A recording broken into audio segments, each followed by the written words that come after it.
Alright, what's going on, y'all? It's Cooper here, one half of FCSN. Yet again, I am joined by Bo for you. This is part 2 of NFL free agency, and we had some more big time stuff happen. We'll go ahead and go through what went down and break it down piece by piece. Let's jump into it.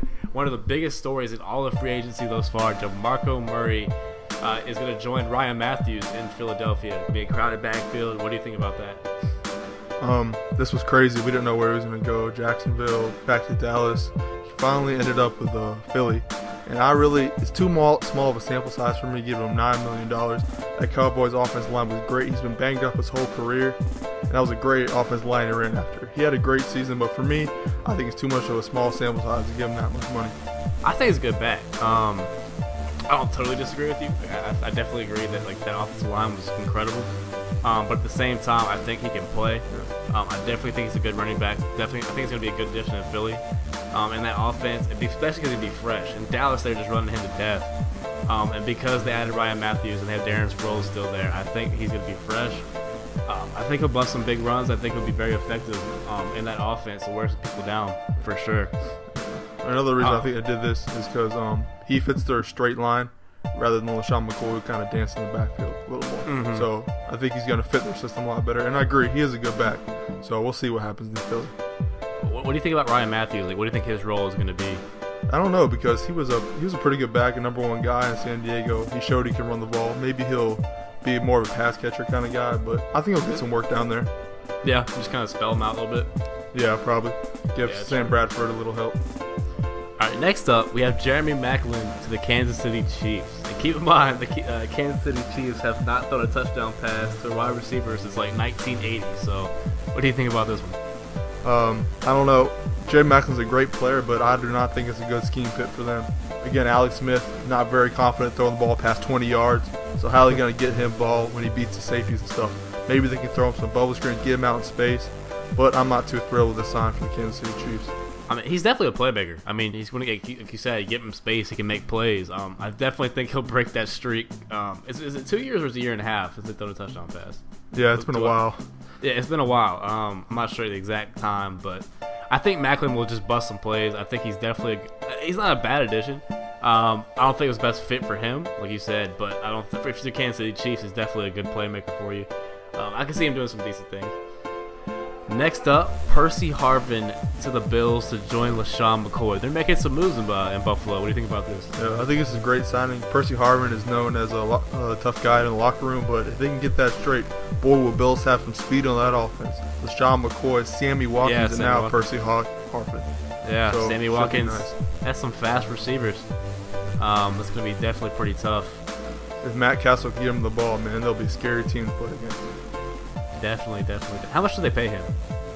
I'm not sure. I think it was a 2-year deal. Okay.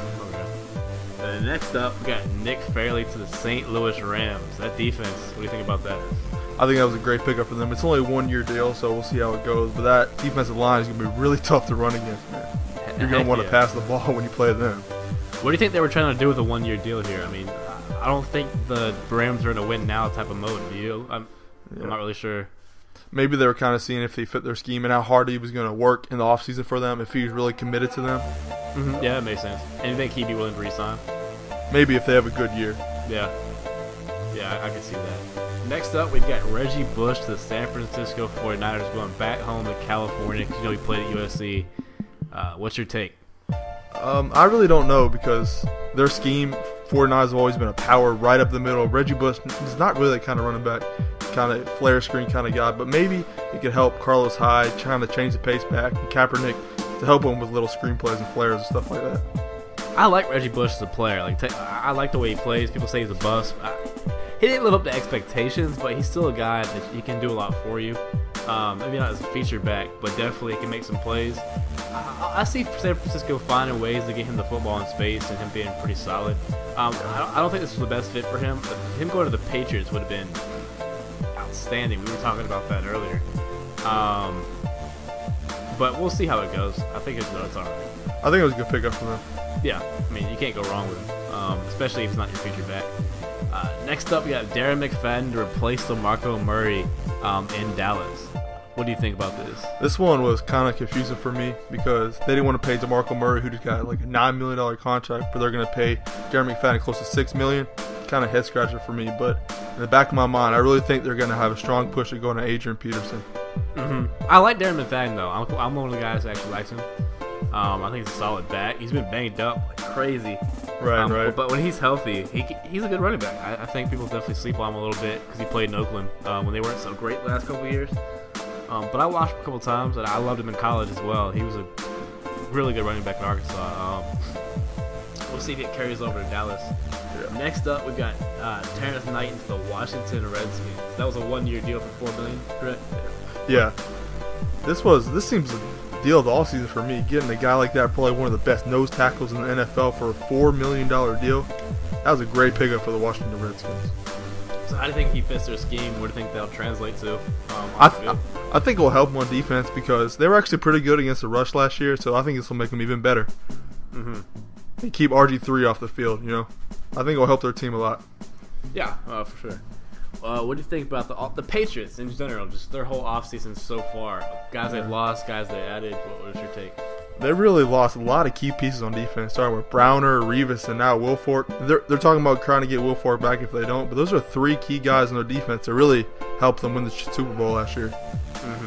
But getting McCourty back was big. That's true. That's true. Definitely. He's a good DB. We'll see. They got time to add more pieces. Like we were saying earlier, Reggie Bush for them would have been outstanding. Like that would have been such a perfect fit in my opinion. Given Tom Brady, that guy to check the ball down to make some plays in space. But that's not to be. He went to San Francisco. Like I said, the Patriots still have time. Let's see how this thing plays out. But right now, they're not the same team they were when they won the Super Bowl. But definitely not. You still got Tom Brady though, and you got some pieces. We'll see how it plays out. Next up, we got Antonio Cromartie joining Revis on the other side in New York. What do you think about them? Because they were together earlier. Right. It's coming home party for him, and they just get Buster Skrine for them, so that's going to be a tough team to go against. They got a good rush defense, Cromartie, Skrine, and now Revis Island over there. That's going to be a good-looking defense for the New York Jets. And they added Brandon Marshall on the offensive side of the ball. And they have the NFL draft coming up with a chance to add some more pieces, maybe Mariota if he falls to 6. So you never know how that offense can play out for New York Jets. They might have, I'm not saying they have a great year, but they're definitely making some moves. On the up and up. And to wrap all of this up, we've got C.J. Spiller, the New Orleans Saints. Mark Ames going to be there. What do you think? It's a crowded backfield in New Orleans, but C.J. Spiller, his injuries really plagued him his whole year, and he's still got that breakaway speed. He can return the ball on kicks and punt returns. I think it's elusive weapons for the New Orleans Saints. You have Drew Brees. This is a weapon. I mean, like you said, it's a perfect word for it. C.J. Spiller is a guy in space. He's fast. He can make plays. Maybe he can't really carry the load at the running back position, but he's definitely a guy that you can just find ways to give him the football. He's definitely a great tool for you. Maybe they can put him in that Darren Sproles role. Never know. Yeah, I can definitely see that. But who knows what the Saints are doing? They've let some people go. They let Kenny Stills go. You want to touch on that real quick on the Miami Dolphins? They got Kenny Stills and Jordan Cameron. What do you think about that? And they traded away Mike Wallace. I thought it was a great pickup. The Saints really gave him away for nothing. Got a couple third or fourth round picks. Kenny Stills was still an elusive player, but that's a good pickup for the Miami Dolphins and getting Jordan Cameron. So they're doing some good things down there in Miami. Think they actually help Tannehill out? Like, how do you think Tannehill will do it? Yeah, it should. Some more weapons. Yeah, well, Kenny Stills kind of a downfield kind of player, and Tannehill's not really that good at throwing the ball. But if they get him in space, he's an explosive player. And then in Minnesota, that's where Mike Wallace went, and then they let Greg Jennings go. Yeah. Is that an upgrade? Yeah, I think it's an upgrade. A lot of crazy stuff. Releasing Greg Jennings only saved them about $5 million in cap space, so I really didn't understand that move. But getting Mike Wallace along with a young quarterback in Terry Bridgewater could really help him out. For sure. That's all we got for you guys. Remember to go follow us on Twitter and all our social media. Those are down in the link description below. Follow us on Instagram. I'm posting uniform concepts over there. Like the video if you enjoyed it. Subscribe for more content like this. Got a ton of NFL draft stuff coming up. And then team previews. We're going to get into that and start making some predictions for the upcoming season. Hope y'all enjoyed it. This is Cooper signing out. For free.